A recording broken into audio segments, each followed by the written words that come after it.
ನಮಸ್ತೆ ಸ್ನೇಹಿತರೆ, ನಾನು ನಿಮ್ಮ ಕಲ್ಪವೇಂದ್ರ ಕಂಬಾಳು. ನನ್ನ ಯೂಟ್ಯೂಬ್ ಚಾನಲ್ಗೆ ಸ್ವಾಗತ. ಯಾರೇ ನನ್ನ ಯೂಟ್ಯೂಬ್ ಚಾನಲ್ ಹೊಸ್ದಾಗಿ ನೋಡ್ತಾರೋ ಅವರೆಲ್ಲ ಸಬ್ಸ್ಕ್ರೈಬ್ ಮಾಡ್ಕೊಳ್ಳಿ ದಯವಿಟ್ಟು ಅಂತ ಕೇಳ್ತಾ, ಲೈಕ್ ಮಾಡಿ, ಶೇರ್ ಮಾಡಿ, ಹಾಗೆ ಸಬ್ಸ್ಕ್ರೈಬ್ ಮಾಡಿ. ಇವತ್ತಿನ ಬ್ಲಾಗ್ನ ಮುಂದುವರಿಸ್ತಾ ಇದೆ. ಬೆಳಗಿನ ತಿಂಡಿ ಕುಂಟೆ ಇಡ್ಲಿ ಸಾಂಬಾರು ಉದ್ದಿನ ವಡೆ ಮಾಡಿದರು. ತಿಂದ್ಕೊಂಡು ಹುಡುಗರೆಲ್ಲ ತಿಂದರು. ಸ್ಕೂಲಿಗೆ ದೊಡ್ಡ ಮಗಳು ರೆಡಿಯಾಗಿದ್ಲು, ಬ್ಯಾಗೆಲ್ಲ ಇಟ್ಕೊಂಡು. ಚಿಕ್ಕವಳ ಜೊತೆಲಿ ಬ್ಯಾಗ್ ಇಟ್ಕೊಂಡು ಅಕ್ಕನಿಗೆ ಬಾಯಿ ಹೇಳೋಕ್ಕೆ ಅಂತೇಳಿ ಹೊರಗಡೆ ಬಂದು ನಿಂತ್ಕೊಂಡ್ರು. ಅಷ್ಟೊತ್ತಿಗೆ ವ್ಯಾನ್ ಬಂತು. ಅಕ್ಕನಿಗೆ ಬಾಯಿ ಹೇಳ್ಬಿಟ್ಟು ಇನ್ನು ಇವ್ರು ಸರ್ದಿ ರೆಡಿ ಆಗಬೇಕು ಅಂತೇಳಿ ಒಳ್ಳೆ ಪಿಂಕ್ ಕಲರ್ ಬ್ಯಾಗು ಹೊಸದು ಅವ್ರ ಅಕ್ಕ ತಂದು ಕೊಟ್ಟಿದ್ರು. ಅದನ್ನು ಹಾಕ್ಕೊಂಡು ರೆಡಿ ಆಗಿಬಿಟ್ಟು ಗೆಟ್ ರೆಡಿ, ನಾನು ಸ್ಕೂಲ್ಗೆ ಹೋಗ್ತೀನಿ ಅಂತೇಳಿ. ಅವು ಏನಂದರೆ ಅಂಗನವಾಡಿ ಅಂದರೆ ಗೊತ್ತಿಲ್ಲ, ಶಿಶುವಾರ ಅಂದರೆ ಗೊತ್ತಿಲ್ಲ. ನಾವೆಲ್ಲ ಶಿಶುವಾರ ಅಂತ ಹೇಳಿವು ನಾವು ನಮ್ಮ ಸಣ್ಣ ವಯಸ್ಸಲ್ಲಿ. ಈಗೆಲ್ಲ ಅಂಗನವಾಡಿ ಅಂತೆ. ಅವ್ರಿಗೆ ಎಕ್ಸೈಟ್ಮೆಂಟ್ ಇತ್ತು, ಸ್ಕೂಲು ಏನೋ ಅಕ್ಕ ಸ್ಕೂಲ್ಗೆ ಹೋಗ್ತಾಳೆ ಡೈಲಿ, ನಾನು ಹೋಗಬೇಕು ಅಂಥೇಳಿ. ಈ 3 ವರ್ಷದಿಂದ ಆಡಿ ಬೆಳ್ಕೊಂಡಿದ್ದು ಅಪ್ಪ ಅಮ್ಮನ ಜೊತೆ. ಸೊ ಇವತ್ತಿಂದ ಹೊಸ ಪ್ರಪಂಚ, ಹೊಸ ಮಕ್ಕಳು, ಹೊಸ ವಾತಾವರಣ, ಅಲ್ಲಿನ ಟೀಚರ್ಸ್ಗಳು, ಅಲ್ಲಿನ ಆಯಾಗಳು, ಮತ್ತು ಅವ್ರು ನೋಡ್ಕೊಳ್ಳೋ ರೀತಿ ಎಲ್ಲ ಬದಲಾಗುತ್ತೆ ಅಂತ ಗೊತ್ತಿರಲ್ಲ ಅವ್ರಿಗೆ. ಎಕ್ಸೈಟ್ಮೆಂಟಲ್ಲಿ ಹೊರಟಿದ್ರು. ನಾವು ಬರೋಕ್ಕೆ ಮುಂಚೆನೇ ಗಾಡಿ ಹತ್ಬಿಟ್ಟು ಆಲೆ ಎಗರ್ಕೊಂಡು ಕೂತ್ಕೊಂಡ್ಬಿಟ್ಟಿರು, ಬನ್ನಿ ಹೋಗೋಣ ಅಂಥೇಳಿ. ಸರಿ ಹೊರಟು ಟೈ ಅಂತ ಹೋಗಿ ನಮ್ಮೂರು ಮುಂದೆನೇ ಅಂಗನವಾಡಿ ಇರೋದು. ನೋಡಿ, ಇದು ನಮ್ಮ ಅಂಗನವಾಡಿ ಗೇಟ್. ಇದು ಒಳಗಡೆ ಚಪ್ಪಲಿ ಬಿಟ್ಬಿಟ್ಟು ಹೋದ್ವಿ, ಕರ್ಕೊಂಡು ಹೋದ್ವಿ. ನೋಡಿ, ಇದು ನಮ್ಮ ಕಂಬಾಳ ಗ್ರಾಮದ ಅಂಗನವಾಡಿ ಕಟ್ಟಡ. ಸೊ ಅಳಕ್ಕಲ್ಲೇ ಹೋದ್ಲು ಅವ್ರ ಅಮ್ಮನ ಹಿಡ್ಕೊಂಡು, ಹೊಸ ವಾತಾವರಣ ಹಿಂಗೆ ಅಂತೇಳಿ. ಅಂಗನವಾಡಿ ಟೀಚರ್ ಇದ್ದರು, ಮತ್ತು ನಾಗಮ್ಮ ಆಂಟಿ ಅವರಿದ್ದರು. ಸೊ ಅವ್ರಿಗೆಲ್ಲ ಪರಿಚಯ ಮಾಡಿಸಿ ನನ್ನ ಮಗಳು ಇವತ್ತಿಂದ ಎಂಟ್ರಿ ಇಲ್ಲಿಗೆ ಅಂಥೇಳಿ. ಸೊ ಅವರು ತುಂಬ ಚೆನ್ನಾಗಿ ನೋಡ್ಕೋತಾರೆ ಮಕ್ಕಳ. ಬೇಬಿ ಸಿಟ್ಟಿಂಗ್ ಅಂತ ಏನು ಇಂಗ್ಲೀಷಲ್ಲಿ ಹೇಳ್ತಾರೆ, ಅದಕ್ಕಿಂತ ನಮ್ಮ ಗ್ರಾಮದ ಅಂಗನವಾಡಿಯಲ್ಲಿ ಮಕ್ಕಳನ್ನ ಚೆನ್ನಾಗಿ ಕಾಣ್ತಾರೆ. ಒಳ್ಳೆಯ ಸರ್ಕಾರದಿಂದ ಊಟ ಅದು ಇದು ವಸತಿ ಎಲ್ಲ ಕೊಟ್ಟಿದ್ದಾರೆ. ಒಳ್ಳೆಯದು, ಮಕ್ಕಳಿಗೆ ಇದೆಲ್ಲ ಇರಬೇಕು. ಆಟ ಸಾಮಾನು ಅದು ಇದು ಎಲ್ಲ ಇದ್ದೋ, ಅವ್ಳಿಗಿನ್ನೂ ಕಣ್ಣು ಬಿದ್ದಿಲ್ಲ ಹೊಸ್ದಾಗಿ, ನೋಡೋಣ ಅಂತ ಬಿಟ್ಬಿಟ್ಟು ಬಂದ್ವಿ. ಮಕ್ಕಳು ಸ್ಕೂಲ್ಗೆ ಹೋದರು, ಮಗಳನ್ನ ಮತ್ತು ಅಂಗನವಾಡಿಗೆ ಬಿಟ್ಬಿಟ್ಟು ಬಂದು ಹೊಲದ ಕಡೆ ಕೆಲಸ ಮಾಡೋಣ ಅಂತ ಬಂದಿದ್ದೀನಿ. ಬನ್ನಿ ಏನು ಕೆಲಸ ಮಾಡ್ತಾಯಿದ್ದೀನಿ ಅಂತೇಳಿ. ನೋಡಿ, ಹೊಲ ಎಲ್ಲ ಉಳಿಸಿದ್ದೆ, 2 ಸಾಲು ಉಳಿಸಿದ್ದೀನಿ. ಒಂದು ಸಲ ರೋಡ್ ಹೊಡಿಸಿದ್ದೀವಿ, ಒಂದು ಸಲ ಇನ್ನೇನು ಹಾಕ್ಸಿದ್ದೀವಿ. ಇನ್ನೂ ಕಳೆಗಳು ಹೋಗಿಲ್ಲ, ಶತ್ತೆ ಹಂಗೆ ಇದೆ. ಈ ಬದಿನಲ್ಲಿ ರೋಜನ್ ಗಿಡ ಮತ್ತು ಈ ಸಣ್ಣ ಪುಟ್ಟ ಶತ್ತೆ ಇರ್ತದೆ, ಇವೆಲ್ಲ ಕ್ಲೀನ್ ಮಾಡಬೇಕು. ತುಂಬ ದೊಡ್ಡದೇ ಇರ್ತದೆ, ಯಾಕೆಂದರೆ 2-3 ವರ್ಷದಿಂದ ನಾನು ಇದೆಲ್ಲ ಕ್ಲೀನ್ ಮಾಡೋಕ್ಕಾಗಿಲ್ಲ ಕಾರಣಾಂತರಗಳಿಂದ. ಸೊ ಇವತ್ತು ಒಂದು ವಾರದ ಮುಂಚೆ ನಾನು ಕೀಳಿಸಿದೆ ಎಲ್ಲ. ಇವತ್ತು ಒಣಗಿತ್ತಲ್ಲ, ಬೆಂಕಿ ಇಡೋಣ ಅಂತೇಳಿ ಬಂದಿದ್ದೀನಿ. ಇದು ಹೋದ ವಾರ ಕೀಳಿಸ್ಬೇಕಾರೆ ನಾಗರಾವ್ ಕಾಣಿಸ್ಬಿಡ್ತು ನನಗೆ. ಸೊ ಭಯನೇ ಆಯಿತು, ಹಿಂಗೆ ಇಲ್ಲಿ ಯಾಕೆ ಬಂತಂತೇಳಿ. ಅಂದರೆ ಓಡಾಡುತ್ತದು. ಮತ್ತು ಇವತ್ತು ಅದೇ ಭಯದಲ್ಲಿ ಬಂದಿದ್ದೀನಿ. ತುಂಬ ಹುಷಾರಾಗಿ ನೋಡ್ಕೊಂಡು ಕೆಲಸ ಮಾಡ್ತಾಯಿದ್ದೀನಿ. ಯಾಕೆಂದರೆ ಅದಕ್ಕೂ ಗೊತ್ತಿರೋಲ್ಲ, ನಮಗೂ ಗೊತ್ತಿರೋಲ್ಲ. ನಾವು ತೊಂದರೆ ಕೊಡ್ತೀವಿ ಅಂತ ಭಾವನೆ ಇರುತ್ತೆ, ಅದು ತೊಂದರೆ ಕೊಟ್ಬಿಡುತ್ತೆ ಅಂತ ನಮಗೆ ಭಯ ಇರುತ್ತೆ.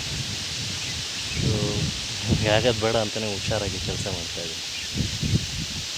ಕೆಲಸ ಮಾಡ್ತಾ ಮರ್ತೇ ಬಿಟ್ಟಿದ್ದೆ, ಮಗನ್ನ ಅಂಗನವಾಡಿಗೆ ಬಿಟ್ಟಿರೋದು 1 ಗಂಟೆ ಆಗಿದೆ ಅಂತೇಳಿ ಮನೆಯಿಂದ ಕಾಲ್ ಬಂತು. ಸೊ ಕರ್ಕೊಂಬರೋಣ ಅಂತ ಹೋದ್ವಿ. ಅಲ್ಲಿ ಹೋದ್ರೆ ಇನ್ನೂ ಊಟ ಮಾಡಿರಲಿಲ್ಲ ಈಕೆ ಭಯದಲ್ಲಿ. ಅವ್ರ ತಾಯಿನೇ ಊಟ ಮಾಡಿಸಿದ್ರು ಹೋಗಿ ಕೂತ್ಕೊಂಡು. ಸೊ ಅವರ ಇನ್ನೂ ಕುತೂಹಲ ಇತ್ತು, ಎಲ್ಲ ಫುಲ್ ಸ್ಟಾಫ್ ಆಗಿತ್ತು ಅವ್ರಿಗೆ. ಅವ್ರ ಟೀಚರು ಚೆನ್ನಾಗಿ ನೋಡ್ಕೊಂಡಿದ್ದಾರೆ, ಗಂಗಾಂಬಿಕೆ ಅಂತೇಳಿ ಅವ್ರ ಟೀಚರು, ಮತ್ತು ನಾಗಮ್ಮ ಆಂಟಿನೂ ಚೆನ್ನಾಗಿ ನೋಡ್ಕೊಂಡಿದ್ದಾರೆ. ಸೊ ಹೇಳಿದ್ದು, ಖುಷಿಯಾಗಿದ್ದಾಳೆ. ನಾಳೆ ಬರ್ತೀಯಾ ಅಂದರೆ ಹೌದು ಬರ್ತೀನಿ ಅಂತ ಹೇಳಿ ಎಲ್ಲರಿಗೂ ಶೇಕ್ ಹ್ಯಾಂಡ್ ಮಾಡಿ ಬಾಯ್ ಅಂತ ಹೊರಟ್ವಿ. ಅಷ್ಟೊತ್ತಿಗೆ ನನ್ನ ಮಗನಿಗೆ ಅಂಥೇಳಿ ಅಂಗನವಾಡಿಲಿ ಕಿಟ್ ಕೊಡ್ತಾರೆ, ಸಣ್ಣ ಮಕ್ಕಳಿಗೆ, ಮನೇಲಿರೋ ಮಕ್ಕಳಿಗೆ ಅಂಥೇಳಿ. ಸೊ ಅದು ಕಿಟ್ ಕೊಟ್ಟರು. ಮಕ್ಕಳು ಮತ್ತು ಮಲಗಿಸ್ತಾರೆ, ಮಧ್ಯಾಹ್ನ ಟೈಮು ಮಲಗಿಸ್ತಾಯಿದ್ರು. ನೋಡಿ, ಕಿಟ್ಟಲ್ಲಿ ಏನಿದೆ ಪುಷ್ಟಿ ಅಂತೇಳಿ ಇದು ಆಹಾರದ ಕಿಟ್ ಇರುತ್ತೆ, ಹಿಟ್ಟು ಥರ, ಮತ್ತು ಹೆಸರು ಕಾಳು ಅದು ಏನೇನೋ ಕೊಟ್ಟಿರ್ತಾರೆ. ಇದೆಲ್ಲ ಮಕ್ಕಳ ಅನುಕೂಲಕ್ಕೆ ಅಂತಲೇ ಕೊಡ್ತಾರೆ. ಸೊ ಎತ್ಕೊಂಡು ಮನೆಗೆ ಇಷ್ಟೆಲ್ಲ ರೆಡಿ ಮಾಡ್ಕೊಂಡಿದ್ದೀವಿ ಹೊಲ ಬಿತ್ತನೆ ಮಾಡೋಕ್ಕೆ ಅಂತೇಳಿ. ಇನ್ನೂ ಒಂದು 2 ಸಾಲು ಉಳಿಸ್ಬೇಕಾಗತ್ತೆ, ಉಳ್ಸೋಣ. ನಮ್ಮ ಕಡೆ ಈ ಆಷಾಢಕ್ಕೆ ಮುಂಚೆನೇ ಗಾಳಿ ಬೀಸ್ಬಿಡುತ್ತೆ, ತುಂಬ ಗಾಳಿ. ಅಂದರೆ ಅಷ್ಟು ಜೋರು ಗಾಳಿ, ಅಷ್ಟು ಶಬ್ದ, ಮರೋ ಅಂತ ಇರ್ತದೆ, ಅಷ್ಟು ಚೆನ್ನಾಗಿರ್ತದೆ. ನೋಡಿ, ಇಷ್ಟೆಲ್ಲ ಕೆಲಸ ಮಾಡಿದ್ದೀನಿ, ಬೆವರ್ತಾ ಇಲ್ಲ. ಯಾಕೆಂದರೆ ಅಷ್ಟು ತಣ್ಣಗಿರೋದ್ರಿಂದ ಸೆಕೆ ನೀರು ಬರ್ತಾಯಿಲ್ಲ. ಇಲ್ಲಿ ಎಲ್ಲ ನೆಂದೋಗ್ಬಿಡಿವು. ಬಿಸಿಲು ಬೇರೆ ಇತ್ತು, ಬಿಸಿಲಿದೆ, ಸಿಕ್ಕಾಪಟ್ಟೆ ಬಿಸಿಲಿದೆ. ಇನ್ನು ಮಳೆ ಮುಖ ಮಾಡಿಲ್ಲ ನಮ್ಮ ಕಡೆ, ಯಾವಾಗ ಮಾಡುತ್ತೋ. ಅಲ್ಲೇ 3-4 ದಿವಸ ಆಯಿತು ಸಣ್ಣಗೆ ಹನಿ ಬಿದ್ದು. ಇವತ್ತೇನೋ ಬರೋ ಸಾಧ್ಯತೆ ಇದೆ. ಮಳೆ ಮೋಡ ಆಗಿದೆ, ಮಳೆ ಮುಖ ಕಾಣ್ತಾ ಇದೆ. ಮಳೆ ಬಂದರೆ ಎಲ್ರಿಗೂ ಖುಷಿ, ಎಲ್ರಿಗೂ ಒಳ್ಳೆಯದು. ತಡ್ಕೋಬೇಕು ಮನುಷ್ಯ. ಮಳೆ ಬಂದರೆ ಮಳೆಯಪ್ಪ ಓಡಾಡೋಕ್ಕಾಗಲ್ಲ ಹಿಂಸೆ ಅಂತೀವಿ. ಬಿಸಿಲು ಬಂದರೆ ಯಪ್ಪ ರಣ ಬಿಸಿಲು ಹೆಂಗಪ್ಪ ತಲೆ ಆಚೆಗೆ. ಆಮೇಲೆ ಚಳಿಗಾಲ ಬಂದರೆ ಕೊರೆ ಏನು ಆಚೆಗೆ ಬರೋಕ್ಕಾಗಲ್ಲ, ನಡುಗಿಸ್ತೈತಿ. ತ್ರಿಕಾಲ 3 ಕಾಲ, ಮಳೆಗಾಲ, ಬೇಸಿಗೆಗಾಲ, ಚಳಿಗಾಲ ಇದ್ದೇ ಇರುತ್ತೆ. ಹೊಂದ್ಕೊಂಡು ಹೋಗ್ಬೇಕಾದ್ದು ಮನುಷ್ಯನ ಹವಾಗುಣ. ಯಾಕೆಂದರೆ ಆಯಾ ಭಾಗದಲ್ಲಿ ಮನುಷ್ಯ ಬದುಕಿರ್ತಾನೆ ಅಂದರೆ ಅದಕ್ಕೆ ಅನುಗುಣವಾಗಿ ನಮ್ಮ ದೇಹ ರಚನೆ ಆಗಿರುತ್ತೆ. ಚರ್ಮ ಆಗ್ಬೋದು, ಪಂಚೇಂದ್ರಿಯಗಳು ಅದು ಹೊಂದ್ಕೊಂಡು ಬದುಕಂಗೆ ನಾವು ಹುಟ್ಟಿರ್ತೀವಿ. ಸೊ ಇಲ್ಲಿನ ಭಾಗಕ್ಕೆ ನಾವು ಹೊಂದ್ಕೊಂಡು ಹುಟ್ಟಿದ್ದೀವಿ. ಕೆಲಸ ಮಾಡ್ಕೊಂಡು ಹೋಗೋಣ. ಕೆಲಸ ಮಾಡ್ಬೇಕಾರೆ ಇದು ಕಣ್ಣಿಗೆ ಬಿತ್ತು, ಕಾರೆ ಗಿಡ ಅಂತೇಳಿ. ಇದು ತುಂಬ ಗಟ್ಟಿಮುಟ್ಟಿರುತ್ತೆ. ಹೆಂಗೆ ಅಂದರೆ ಕೆಲವ್ರು ಬೈತಿರ್ತಾರೆ, ಕಣ್ಣಿಗೇನು ಕಾರೆ ಊಟ ಇಟ್ಕೊಂಡಿದ್ದ ನೀನು ಅಂತೇಳಿ. ಅಷ್ಟು ಗಟ್ಟಿಮುಟ್ಟು. ಇದನ್ನು ಕಾರೆ ಹಣ್ಣು ಅಂತ ಬರುತ್ತೆ, ತುಂಬ ಚೆನ್ನಾಗಿರುತ್ತೆ. ಇದನ್ನೆಲ್ಲ ನಾವು ಸ್ಕೂಲ್ಗೆ ಹೋಗ್ಬೇಕಾದ್ರೆ ಜಾಮೆಟ್ರಿ ಬಾಕ್ಸಲ್ಲಿ ಹಾಕ್ಕೊಂಡು ಕಿತ್ತಾಕೊಳ್ಳೋದು, ಹಣ್ಣಾಗ್ಬಿಡೋದು. ಹಣ್ಣಾದ್ಮೇಲೆ ತಿಂದರೆ ತುಂಬ ರುಚಿ ಇರುತ್ತೆ. ಬೆಟ್ಟ ಗುಟ್ಟ ಕಾಡು ಗುಟ್ಟೆಗಳಲ್ಲಿ ಚೆನ್ನಾಗಿ ಬೆಳೀತದೆ. ಮಿಲ್ಡಿ ಹಣ್ಣು, ಕುಲ್ಡಿ ಹಣ್ಣು, ಕಾರೆ ಹಣ್ಣು ಅಂದರೆ ತುಂಬ ಫೇಮಸ್ ಅದು. ಅಷ್ಟು ರುಚಿ ಇರುತ್ತೆ ಮತ್ತು ಅಷ್ಟು ಕ್ವಾಲಿಟಿ ಇರುತ್ತೆ. ಇಲ್ಲ ಕಾಡಲ್ಲಿ ಬೆಳೆಯೋದ್ರಿಂದ ಫರ್ಟಿಲೈಸರ್ ಬಳಸಿರಲ್ಲ, ಇದರಲ್ಲಿ ಬಳಸದೇ ಇರೋದ್ರಿಂದ ಕ್ವಾಲಿಟಿ ಅಷ್ಟೇ ಚೆನ್ನಾಗಿರುತ್ತೆ. ಇದು ಕಾರೆ ಗಿಡ. ಬಟ್ ಇದನ್ನು ರೈತರಿಗೆ ಆವಾಗಿನ ಕಾಲಕ್ಕೆ ಉಪಯೋಗ ಆಗೋದು. ಇದು ಮರ ಥರನೂ ಆಗುತ್ತೆ. ಮರಗಳಾದಾಗ ಇದನ್ನು ಕಡಿದ್ಬಿಟ್ಟು ಇದನ್ನು ಒನಕೆ ಮತ್ತು ಇದಕ್ಕೆ ಬಳಸೋರು, ನೊಗ ಅಂಥೇಳಿ. ಈ ಎತ್ತು ಗಾಡಿ ಕಟ್ಟೋಕ್ಕೆ ಮತ್ತು ಉಳುಮೆ ಮಾಡೋಕ್ಕೆ ನೇಗಿಲ ಜೊತೆ ನೊಗ ಅಂಥೇಳಿ ಹಾಕ್ತಾರೆ. ಆ ನೊಗಕ್ಕೂ ಸಹ ಬಳಸೋರು. ನೋಡಿ ಇಲ್ಲಿದೆ ಇದು ಒನಕೆ. ನೋಡಿ ಇದು ಒನಕೆ. ಇದು ತುಂಬ ಶೈನಿಂಗ್ ಬರೋದು. ಆವಾಗಿನ ಕಾಲಕ್ಕೆ ಪಾಲಿಶ್ ಎಲ್ಲ ಇರಲಿವಲ್ಲ, ಪಾಲಿಶ್ ಇಲ್ದೇ ಅಷ್ಟು ಶೈನಿಂಗ್ ಬರೋದು ಇದು. ನೋಡಿ ಈ ಥರ ಕೋಲ್ ಮಾಡಿಬಿಟ್ಟು ದಪ್ಪಗೆ ಅದಕ್ಕೆ ಆ ಕಡೆ ಈ ಕಡೆ ಬಳೆ ಹಾಕ್ಬಿಟ್ಟು ಭತ್ತ ಕುಟ್ಟೋಕ್ಕೆ, ಧಾನ್ಯಗಳು ಕುಟ್ಟೋಕ್ಕೆ ಆವಾಗಿನ ಕಾಲಕ್ಕೆ ಒಳಕಲ್ಲಲ್ಲಿ ಇದನ್ನು ಬಳಸೋರು. ಇದಾದಮೇಲೆ ನೇಗಿಲು. ನೋಡಿ ಇದು ನೇಗಿಲ ಜೊತೆ ಮುಂದೆ ಅಡ್ಡ ಇದೆಯಲ್ಲ, ಅದೇ ನೊಗ. ಸೊ ಇದಕ್ಕೋಸ್ಕರ ಬಳಸ್ತಿದ್ರದು. ನೋಡಿ ಹಲಸಿನಣ್ಣಿದು ನಮ್ಮರದೇ. ಇದು ಕಾಯಿ ತುಂಬ ಚಿಕ್ಕದಿದೆ, ತುಂಬ ಅಂಥ ದೊಡ್ಡ ಕಾಯಿ ಬರೋಲ್ಲ ಇಲ್ಲಿ. ಟೇಸ್ಟು ಚೆನ್ನಾಗಿರುತ್ತೆ. ಇದೇನಪ್ಪ ಅಂದರೆ ತುಂಬ ಹಳೆ ಮರ ಇದು. ನಮ್ಮ ಅಜ್ಜಿ ಹಾಕಿದ್ದು ಅಂದ್ಕೊಂಡು ಒಂದು 15 ವರ್ಷದಿಂದ ಈಚೆಗೆ ಇದು ಫಸಲು ಬಿಡ್ತಾರೆ. ಈಗೆಲ್ಲ ಕಸಿ ಮಾಡ್ತಾರೆ ಗಿಡ. 3 ವರ್ಷ 4 ವರ್ಷಕ್ಕೆಲ್ಲ ಹಣ್ಣುಗಳು ಕಾಯಿ ಬಿಟ್ಬಿಟ್ಟು ಹಣ್ಣುಗಳಾಗ್ಬಿಡುತ್ತೆ. ನೋಡಿ ಇದು ಕಲ್ಲರ್ ಅಂಥ ಕಲ್ಲರ್ ಇರೋಲ್ಲ, ಟೇಸ್ಟ್ ಮಾತ್ರ ಸಕ್ಕತ್ತಿದೆ. ಮತ್ತು ಅಷ್ಟೇ ಘಮ ಅಂತಿದೆ. ಅಂಟಿದೆಯಲ್ಲ, ಅಂಟು ಅಷ್ಟೇ ಸಾಧಾರಣವಾಗಿರುತ್ತೆ, ಅಷ್ಟು ಜಾಸ್ತಿ ಬರಲ್ಲ ಅಂಟಿದು. ನೋಡಿ ಕುಡ್ಲಿಲ್ಲ ಇರುತ್ತೆ, ಕುಡ್ಲೆಲ್ಲ ಹಾಕ್ಬಿಟ್ಟಿದೆ.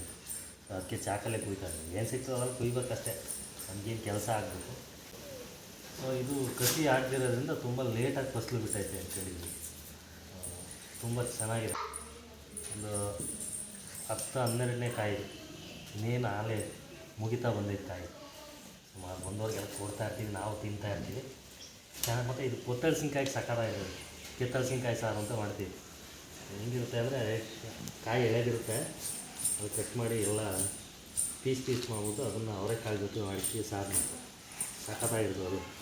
ಆ ಸಾಂಬಾರು ಮಾಡೋಕ್ಕೆ ಈ ಕಾಯಿ ಸಖತ್ ಮಾಡಿಸ್ದಂಗೆ ಇರ್ತೀವಿ.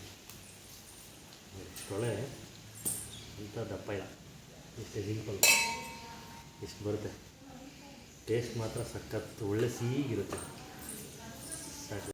ಮತ್ತು ಇದು ಗಾದೆ ಇದೆ, ಹಸ್ದು ಹಲಸಿನಣ್ಣು ತಿನ್ನು, ಉಂಡು ಮಾವಿನ ಹಣ್ಣು ತಿನ್ನು ಅಂತ. ಅಂದರೆ ಈ ಎರಡೂ ಒಂದೇ ಸೀಸನಲ್ಲೇ ಬರುತ್ತೆ. ಬೇಸಿಗೆ ಮಳೆಗಾಲ ಮಧ್ಯದಲ್ಲಿ, ಮುಂಗಾರು ಶುರುವಾಗಕ್ಕೆ ಮುಂಚೆ ಬರುತ್ತೆ. ಹಸ್ದು ಹಲಸಿನಣ್ಣು ನಿಂಗೆ ತಿನ್ಬೇಕು ಅಂದರೆ ಇದು ಹೊಟ್ಟೆ ತುಂಬುತ್ತೆ ಅಂತೇಳಿ. ಉಂಡು ಮಾವಿನ ಹಣ್ಣು ತಿನ್ನು, ಆರೋಗ್ಯಕ್ಕೆ ಚೆನ್ನಾಗಿರುತ್ತೆ ಅಂತೇಳಿ. ಬಟ್ ಎರಡು ಉಷ್ಣಾಂಶ ಜಾಸ್ತಿ. ಇದು ಹಲಸಿನಣ್ಣು ಮಾವಿನ ಹಣ್ಣು ಕಾಂಬಿನೇಷನ್ನು ಒಂದೇ ಕಾಲಕ್ಕೆ ಬರುತ್ತೆ. ತುಂಬ ಒಳ್ಳೆಯದು ಇದು ಆರೋಗ್ಯಕ್ಕೆ. ಹಲಸಿನಣ್ಣು ಮಾವಿನ ಹಣ್ಣು ಗಾದೆ ಅದಕ್ಕೆ ಹೇಳಿರೋದು. ಮಾಡಿಬಿಟ್ಟು ಮಾವಿನ ಹಣ್ಣು ತಿನ್ನು ಅಂತ ಏನು ಕೇಳ್ತಾರೆ ಅಂದರೆ ಡೈಜೆಷನ್ ಆಗುತ್ತೆ. ಅಂದರೆ ತಿಂದರೂ ಒಂದು ತಿನ್ಬೋದು ಅಷ್ಟೇ. ಈ ಹಲಸಿನ ತೊಳೆ ಹೆಂಗೆಲ್ಲ ತಿಂತಾ ಇರ್ತೀವಿ, ಯಾಕೆಂದ್ರೆ ರುಚಿ ಅಷ್ಟು ಸಿಕ್ಬಿಡುತ್ತೆ. ಈ ನಾಟಿ ಹಲಸಿನಣ್ಣು, ನಾಟಿ ಮಾವಿನ ಹಣ್ಣು ಇದೆಲ್ಲ ಇದೆಯಲ್ಲ. ಮತ್ತು ನಮ್ಮದ್ರಲ್ಲಿ ನೆಕ್ಸ್ಟ್ ವೀಡಿಯೋದಲ್ಲಿ ತೋರಿಸ್ತೀನಿ ನಿಮಗೆ. ನೀಲಮ್ ಮಾವಿನ ಹಣ್ಣಿದೆ ನಮ್ಮ ಹತ್ರ, ನೀಲಮ್ ತಳಿದು. ಅದು ಕ್ರಾಪ್ ಹೆಂಗೆ ಅಂದರೆ ಅದು ಕಸಿ ಮಾಡಲ್ಲ, ಅದು ಒಳ್ಳೆ ಮರ. ಅದು ಇದೇ ಥರ ಬೆಳೆದಿರೋದು. ಅದು ಕಾಯಲ್ಲಿ ಅಷ್ಟು ಚೆನ್ನಾಗಿರಲ್ಲ. ನೀವು ಹಣ್ಣು ಹಾಕ್ಬಿಟ್ರೆ ಮಾತ್ರ ತುಂಬ ಟೇಸ್ಟ್ ಇರುತ್ತೆ. ಅದು ನಿಮಗೂ ನೆಕ್ಸ್ಟ್ ವೀಡಿಯೋದಲ್ಲಿ ಹಾಕ್ತೀನಿ. ಮತ್ತು ಈ ಸೀಸನ್ ಬರುತ್ತೆ, ಯಾವ ಸೀಸನ್ಗೆ ಏನು ಹಣ್ಣು ಅಂತೇಳಿ ಪ್ರಕೃತಿ ದತ್ತವಾಗಿ ಅದು ಸಿಗುತ್ತೆ. ಯಾವ ಟೈಮ್ಗೆ ಏನು ಹಣ್ಣು ಬರಬೇಕೋ ಅದು ಬರುತ್ತೆ, ಅದನ್ನು ಅವಾಗಲೇ ತಿನ್ಬೇಕು. ನಾವು ಈಗಿನ ಪ್ರಪಂಚದಲ್ಲಿ ಎಲ್ಲ ಏನಾಗ್ಬಿಟ್ಟಿದೆ ಅಂದರೆ ಯಾವಾಗ ಬೇಕಾದ್ರೂ ತೆಗಿಬೋದು, ಯಾವಾಗ ಬೇಕಾದ್ರೂ ತಿನ್ಬೋದು, ಆ ಥರ ಆಗ್ಬಿಟ್ಟಿದೆ. ಆದರೆ ಆ ಸೀಸನ್ಗೆ ತಿನ್ನಬೇಕು. ಈ ಹುಣಸೆ ಹಣ್ಣು ಬಂದು ನಿಮಗೆ ಯುಗಾದಿ ಟೈಮ್ ಬರುತ್ತೆ, ಅವಾಗ ಚೆಕ್ತೀವಿ, ಅವಾಗೆಲ್ಲ ಇಟ್ಕೊಂಡು ತಿನ್ಬೇಕದು. ಮಾವಿನ ಕಾಲಕ್ಕೆ ಬರುತ್ತೆ. ಈಗ ಹಂಗಲ್ಲ, ಎಲ್ಲ ಬೆರಕೆ ಆಗಿಬಿಟ್ಟಿರುತ್ತೆ. ಈಗ ಹಣ್ಣಿನ ಸೀಸನ್ ಅಂತಲೇ ಇಲ್ಲ ಲೆಕ್ಕಾಚಾರಕ್ಕೆ, ಹಂಗೆ ಆಗ್ಬಿಟ್ಟಿದೆ. ಬಟ್ ಯಾವ ಟೈಮ್ ಏನು ತಿನ್ಬೇಕು ಅದು ತಿಂದಾಗ ಮನುಷ್ಯನ ಆರೋಗ್ಯನೂ ಚೆನ್ನಾಗಿರುತ್ತೆ. ಆವಾಗಿನ ಕಾಲಕ್ಕೆ 70-80 ವರ್ಷ 100 ವರ್ಷ ಬದುಕೋರು ಅಂದರೆ ಇದೇ ಕಾರಣ. ಆ ಸೀಸನ್ಗೆ ನಾವು ತಿನ್ಬಿಡೋರು ಜನ. ಇವತ್ತು ಯಾವಾಗಲೂ ತಿಂತಿರ್ತೀವಿ, ಆರೋಗ್ಯ ಏನೆಲ್ಲಿ ಸಿಗುತ್ತೆ? ಸೊ ಇದು ಎಲ್ಲ ಕೆಲಸ ಮುಗಿಸಿ 4 ಗಂಟೆ ಭರತನಾಟ್ಯಂ ಕ್ಲಾಸ್ ಇತ್ತು ನನ್ನ ಮಗಳಿಗೆ ಕರ್ಕೊಂಡೋಗಿ, ಮತ್ತು ಮರಳಿ ವಾಪಸ್ ಮನೆಗೆ ಬರೋಷ್ಟೊತ್ತಿಗೆ ಬಿಸಿ ನೂಡಲ್ಸ್ ಮಾಡಿದರು ಮಕ್ಕಳಿಗೆ ಸ್ನ್ಯಾಕ್ಸ್ಗೆ ಅಂತೇಳಿ. ಸೊ ತಿಂದ್ಬಿಟ್ಟು ಮತ್ತೆ ಎಕ್ಕದ ಗಿಡ ಹುಡಿಕೊಂಡು ಹೊರಟ್ವಿ. ಇವತ್ತು ಸಂಕಷ್ಟಿ ಆದ್ದರಿಂದ ಸಂಕಷ್ಟಿಗೆ ಎಕ್ಕದ ಹಾರ ತುಂಬ ಒಳ್ಳೆಯದು ಗಣೇಶನಿಗೆ ಅಂತೇಳಿ ನಮ್ಮನೆಗೆ ಈ ಥರ ಸಣ್ಣದಾಗಿ ಬಿಡಿಸ್ಬಿಟ್ಟು ಅದನ್ನು ಏರಿಸ್ಬಿಟ್ಟು ದೇವಸ್ಥಾನಕ್ಕೆ ಕೊಡೋದು ಪದ್ಧತಿ ಪ್ರತಿ ಸಂಕಷ್ಟಿಗೆ. ಸೊ ಭಗವಂತ ಒಳ್ಳೇದು ಮಾಡಲಿ ಎಲ್ರಿಗೂ, ನಿಮಗೂ ನಮಗೂ ಎಲ್ರಿಗೂ ಸಹ. ಇವತ್ತಿನ ಬ್ಲಾಗ್ ವಾಚ್ ಮಾಡ್ತಾರೆ ಎಲ್ರಿಗೂ ಧನ್ಯವಾದ. ಹಾಗೆ ಲೈಕ್ ಮಾಡಿ, ಶೇರ್ ಮಾಡಿ, ಹಾಗೆ ಮುಂದೆ ನಾಳೆ ನಾನು ನೆಕ್ಸ್ಟ್ ವೀಡಿಯೋದಲ್ಲಿ ಸಿಗೋಣ. Thank you, bye.